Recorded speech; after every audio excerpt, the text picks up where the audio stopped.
नमस्कार। औशर की इस व्याख्यान श्रृंखला में आपका स्वागत है।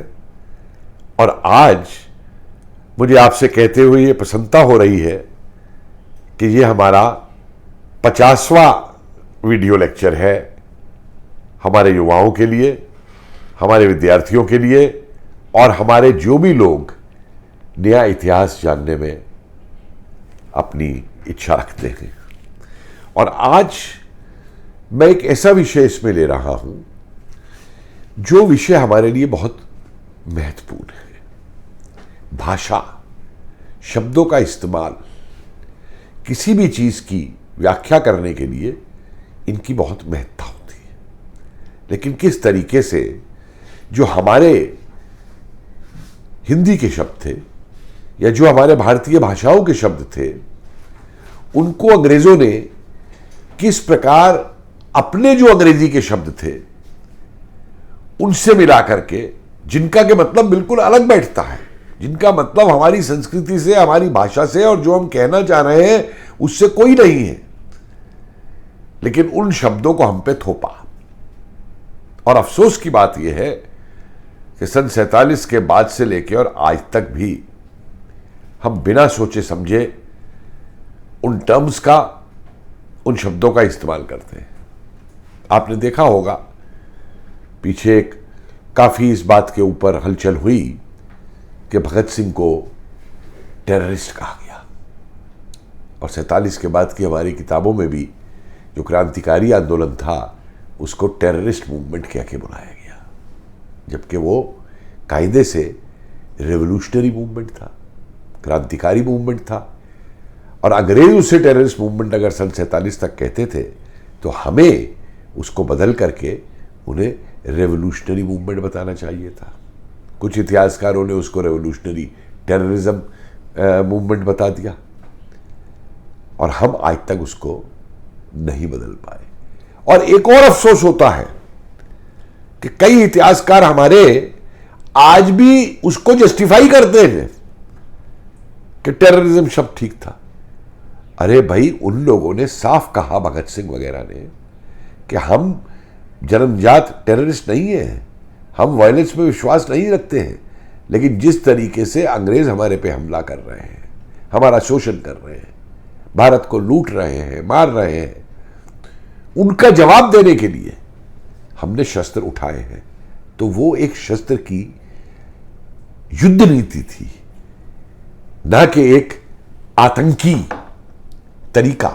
और एक बात को समझिए कि स्वयं भगत सिंह वगैरह ने जब असेंबली हॉल के अंदर बम डाला है तो धुएं का बम डाला है। वो बम उन्होंने असली बम नहीं डाला, वो भी फेंक सकते थे, मार सकते थे लोगों को वहां पे। और उसके पर्चे में लिखा कि हम ये धुएं का बम इसलिए डाल रहे हैं, धमाका इसलिए कर रहे हैं कि इस धमाके से ये जो बहरे अंग्रेज हैं इनको कम से कम वो आवाज सुनाई दे कि भारत क्या चाहता है, भारत की क्या आवाज है। लेकिन हमने उसको, जो अंग्रेजों ने कहा आतंकी, उसको आतंकी बना दिया। इसलिए मैं इस व्याख्यान के अंदर अपने युवाओं से, अपने युवा इतिहासकारों से, अपनी आम जनता से यह अनुरोध कर रहा हूं कि अंग्रेजों की इस भाषा से बाहर निकले। म्यूटनी शब्द को लीजिए, 1857 को सिपाही म्यूटनी बना दिया, सिपाही विद्रोह बना दिया। अरे क्या वो केवल सिपाहियों का विद्रोह था? पूरा देश एक होकर के लड़ा था। किसान भी लड़ा था, रजवाड़ा भी लड़ा था, लोहार भी लड़ा था, कसाई भी लड़ा था, जुलाहा भी लड़ा था, गडरिया भी लड़ा था, औरतें भी लड़ी थी। वो क्या केवल सिपाही म्यूटनी थी? लेकिन बार बार हमारे लोग उसको आज भी अपने भाषणों के अंदर म्यूटनी ऑफ 1857, म्यूटनी ऑफ 1857, जो वृतांत ईस्ट इंडिया कंपनी ने बनाया था, उसी वृतांत को लेकर के आज भी बोलते रहते हैं। जबकि भारतीयों ने यह स्वीकार किया है कि वो हमारा स्वतंत्रता का प्रथम संग्राम था। आगे चलते, जो सामाजिक ढांचे को अंग्रेजों ने परिवर्तित किया अपने स्वार्थों की पूर्ति के लिए, जो फूट डालो की नीति, डिवाइड एंड रूल की नीति उन्होंने अपनाई, उसके अंतर्गत किस प्रकार के परिवर्तन उन्होंने किए भारतीय सभ्यता को नीचे दिखाने के लिए, भारतीय संस्कृति को नीचा दिखाने के लिए, भारत की उपलब्धियों को नीचा दिखाने के लिए। क्योंकि मैं बार बार यह आपको बताता हूं कि अंग्रेज ये जानते थे कि भारत में राज करना है तो उनका संघर्ष यहां पे एक ऐसी सभ्यता और संस्कृति से है जो हजारों साल से चली आ रही है और आज जीवित है, और जब तक उसको संस्कृति को खत्म नहीं करेंगे तब तक जो है वो यहां पे काबिज नहीं हो पाएंगे। अब कास्ट शब्द को लीजिए। कास्ट, हमारी जो वन व्यवस्था थी, वर्ण व्यवस्था का कोई शब्द नहीं ढूंढा इन्होंने, अंग्रेजी का कास्ट शब्द ढूंढ लिया। और कास्ट शब्द क्या है? कास्टा, स्पेनिश शब्द है जो नस्लवाद को प्रतीक करता है, नस्लवाद का प्रतीक है, रेसिज्म का प्रतीक है, और जिसका इस्तेमाल हुआ अमेरिका के अंदर। जब ये स्पेन के लोग और इंग्लैंड के लोग, ये लोग जाके अमेरिका पे अपना वर्चस्व बना रहे थे, वहां के जो स्थानीय लोग थे उस समय उनको रेड इंडियन बोलते थे, कि अब तो खैर उनको नेटिव नेशनल वो बोलते हैं। तो उस समय ये कास्टा शब्द का इस्तेमाल हुआ, और उस कास्टा शब्द को अंग्रेजों ने बड़ी खूबी के साथ भारत में लाके कास्ट बना दिया। आपने प्रोफेसर मक्खनलाल जी के वृत्तांत इसमें सुने होंगे, पूरी जाति व्यवस्था को लेकर के, और किस तरीके से हमारे जो परंपरागत समुदाय थे जो कि अपने कर्म और श्रम के ऊपर आधारित थे, उनको भी अंग्रेजों ने कास्ट में बदल दिया, यानी जाति। लोहार, बढ़ई, कुम्हार, तेली, न जाने कितनी इस तरीके के हमारे संप्रदाय थे जो पीढ़ी दर पीढ़ी इस काम को करते चले आए थे। लेकिन उनको इन्होंने केवल जाति में ही नहीं बदला, कास्ट में ही नहीं बदला, बल्कि एक और शब्द साथ में जोड़ दिया, लोअर कास्ट, नीच जाति। जबकि असलियत बहुत दूर थी। गांव के अंदर भी कुम्हार के बनाए हुए कुल्हड़, बर्तन हर कोई इस्तेमाल करता था। अगर छुआछूत होती तो फिर उनके हाथ के बनाए हुए बर्तन कोई क्यों इस्तेमाल करता?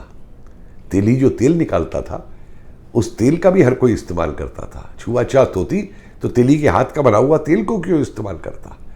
बढ़ई, तमाम इस तरीके के जो जजमानी व्यवस्था थी भारत की, उस जजमानी व्यवस्था को तोड़ने के लिए कि इनकी एकता, ये आपस में एक दूसरे पे निर्भरता भारतीयों की खत्म हो, इनको बांटो बांटो बांटो, तो उनको नीची जाति, लोअर जाति के अंदर परिवर्तित कर दिया।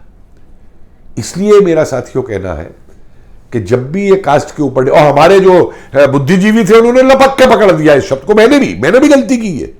जब मैंने अपनी पहली किताब लिखी तो मैंने कास्ट इसलिए इस्तेमाल किया क्योंकि अंग्रेजों ने कास्ट शब्द इस्तेमाल कर रखा था रिकॉर्ड के अंदर, और सारे रिकॉर्ड में वो कास्ट आ रहा था, इसलिए मैंने कास्ट किया। लेकिन अब जब एक जागृति हुई है तो हमको ये टर्म बदलनी पड़ेगी। इसी तरीके से आइए एक दूसरे बहुत बड़े शब्द और बहुत महत्वपूर्ण शब्द के ऊपर, रिलीजन। धर्म की अंग्रेजी इन्होंने रिलीजन कर दी। अब रिलीजन जो है वो तो एक संप्रदाय आएगा, पंथ आएगा, सेक्ट आएगा, क्योंकि जो हमारे यहां धर्म शब्द का अर्थ है, धर्म संप्रदाय से, पंथ से एक बहुत ऊपर उठा हुआ शब्द है ऋग्वैदिक काल से। और मैं इसको ऐसे समझाता हूं कि अगर धर्म केवल हिंदू धर्म है या सिख धर्म है तो फिर हम पितृधर्म को क्या कहेंगे, पत्नी धर्म को क्या कहेंगे, पुत्र धर्म को क्या कहेंगे, राज धर्म को क्या कहेंगे?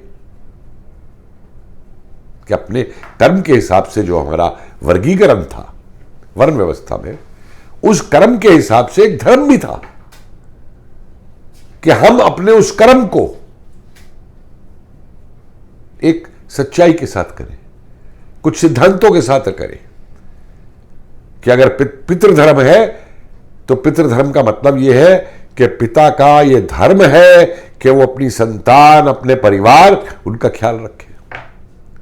अगर राजधर्म है तो राजधर्म का यह मतलब है कि राजा अपनी जनता को सर्वश्रेष्ठ मानते हुए उस धर्म के हिसाब से जो जनता के प्रति उसकी दायित्व है उनको पूरा करते हुए राज करे। तो भाई ये धर्म शब्द रिलीजन कैसे हो गया इनका, अंग्रेजों का? इसके ऊपर भी जो है हमको जो है कुछ सोचना पड़ेगा कि क्या इस शब्द का भी इस्तेमाल हम उसी तरीके से, उसी गुलामी की मानसिकता से करते रहे जो हमारे ऊपर अंग्रेजों ने थोपी थी। एक और शब्द आइए, कम्युनल। संप्रदाय, सांप्रदायिक, कम्युनल शब्द है, हिंदी और ठीक है संप्रदाय, लेकिन जिस तरीके से इस शब्द का प्रयोग भारत में किया गया, देखिए कम्युनिटी से, और कम्युनल होने का मतलब है कि अगर आप अपने संप्रदाय के लिए आप कुछ ध्यान देते हैं, उस पर वो करते हैं, तो आप अपने संप्रदाय का ध्यान दे रहे हैं, वो आपकी कम्युनिटी है, उससे कम्युनल शब्द बना। लेकिन इन्होंने उसको एक नेगेटिव तरीके से, कि कम्युनल का मतलब सिर्फ आपस में एक दूसरे से लड़ना है, एक दूसरे का विरोध करना है धर्मों का, तो वो कम्युनल शब्द भी इन्होंने हमारे ऊपर लाद दिया और हमारे बुद्धिजीवियों ने, अंग्रेजी पढ़े बुद्धिजीवियों ने, सबने उसको स्वीकार कर लिया और उसका प्रयोग करते रहे और कर रहे हैं। एक और शब्द पे आइए, मिथ यानी मिथक। तो हमारी हर चीज जो इतिहास की थी उसको मिथक बना दिया गया, माइथोलॉजी, वो सब चीज माइथोलॉजी हो गई। और देखिए अफसोस ये आता है कि बड़े बड़े अपने हमारे उदारवादी प्रगतिशील इतिहासकार जो हैं, जब इतिहास के स्रोतों को लिखते हैं, उदाहरण के लिए प्राचीन भारत के, और उसमें जब साहित्यिक स्रोतों की बात आती है तो वहाँ पे रामायण भी लिखेंगे, महाभारत भी रखेंगे, वैदिक साहित्य भी रखेंगे, बौद्ध साहित्य भी रखेंगे, जैन साहित्य भी रखेंगे, संगम साहित्य भी रखेंगे, पैशाची साहित्य भी रखेंगे, खरोष्ठी भाषा का साहित्य भी रखेंगे, पाली भाषा के भी साहित्य भी रखेंगे। तो एक तरफ तो ऐतिहासिक स्रोत मान रहे हैं और फिर कहेंगे रामायण महाभारत मिथक है, पुराण मिथक है। तो भैया पहले आपस में अपने दिमाग में तय तो कर लो, बुद्धिजीवी हो तुम, अपने आप को बुद्धिजीवी कहते हो। और फिर क्या करते थे, एक तो ये तमाशा बनाया, दूसरा तमाशा क्या बनाया कि रामायण महाभारत वगैरह में से अपनी विचारधारा के अनुसार जो इन्हें सूट करता है वो शब्द उठा लेंगे, वो चौपाई उठा लेंगे। उदाहरण के लिए वो रामचरितमानस में एक चौपाई आती है, वो शूद्र और नारी ताड़न के अधिकारी, उसको ये खूब कोट करते हैं, साहब ये असलियत थी उस जमाने की।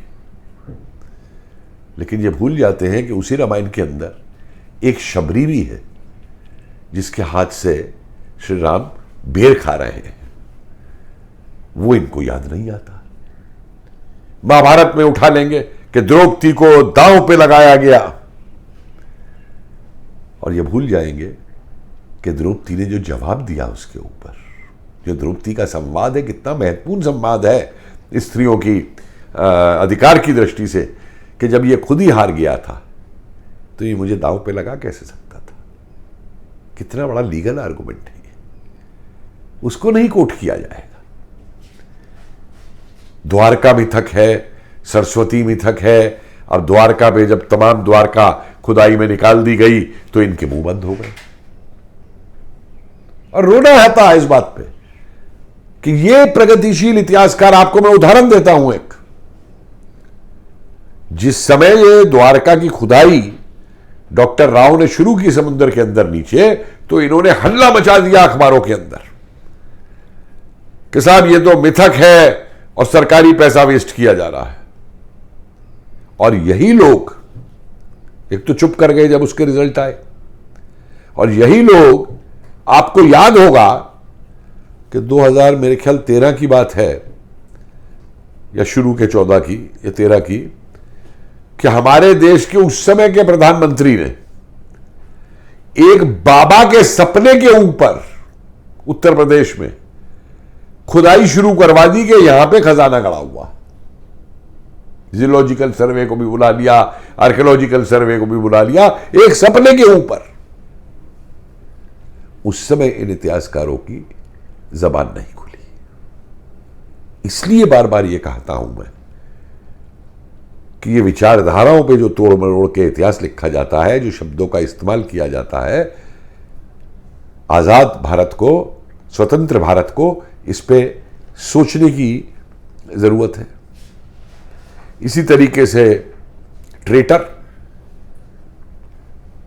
यानी गद्दार, इस शब्द का इस्तेमाल देखिए। जो व्यक्ति अंग्रेजों को सूचना देता है अपने देश से गद्दारी करके, वो तो हीरो है अंग्रेजों के लिए। और जो अंग्रेजों की सूचना अगर भारतीय क्रांतिकारियों को दे देता है तो वो गद्दार है। तो ये जो परसेप्शन है सरकारी दस्तावेजों में और उसमें, आपको इसको भी बहुत ध्यान से देख करके चलना होगा। इसी तरीके से आप ये देखिए, जो ट्राइबल,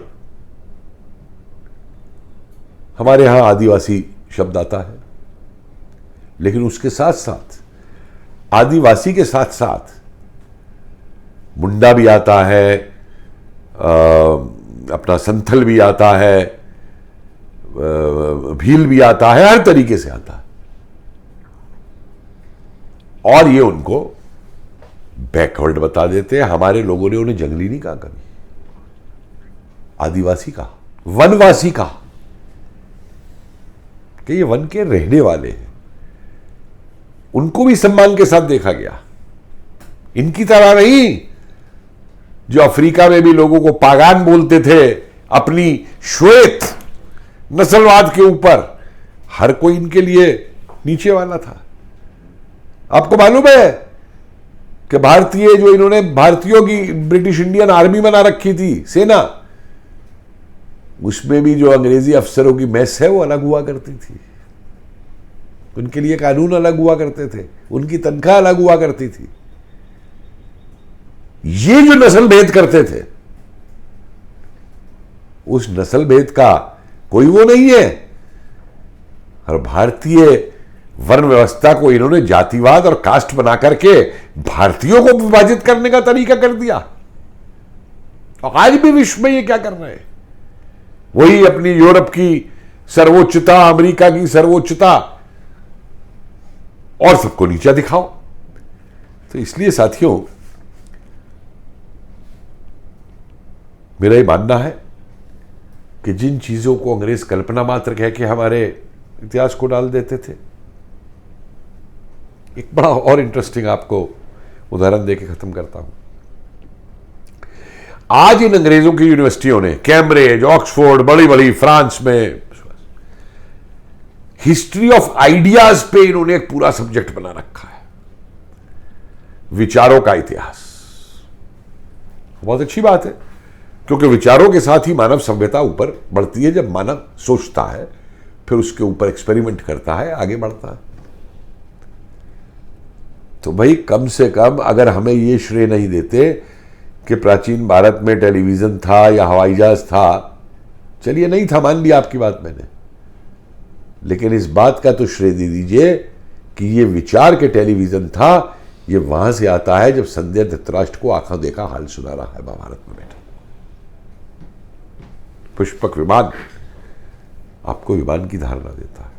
आप जो ये मिसाइल चला रहे हैं आज, वो अग्निबाण भी मौजूद है भारतीय साहित्य में।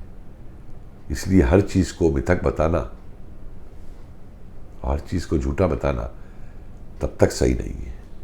जिस तरीके से एक वैज्ञानिक प्रयोगशाला के अंदर किसी भी बात को लेकर प्रयोग करता है और फिर साबित करता है कि ये चीज सही है या ये चीज गलत है, उसी तरीके से इतिहास लिखते हुए एक इतिहासकार का भी ये काम है कि किसी भी चीज को मिथक कह के या किसी शब्द का गलत इस्तेमाल ना करके उसकी जड़ में जाए, उस पर शोध करे और उसके बाद में अपना निर्णय दे। मुझे उम्मीद है, मैंने तो कुछ ही शब्दों के उदाहरण दिए हैं, ऐसे कई अंग्रेजी के शब्द हैं। सेकुलरिज्म को ले लीजिए, इंग्लैंड में और यूरोप में सेकुलरिज्म का मतलब है राज्य का धर्म से विच्छेद, कि राज्य का धर्म से कोई संबंध नहीं होगा।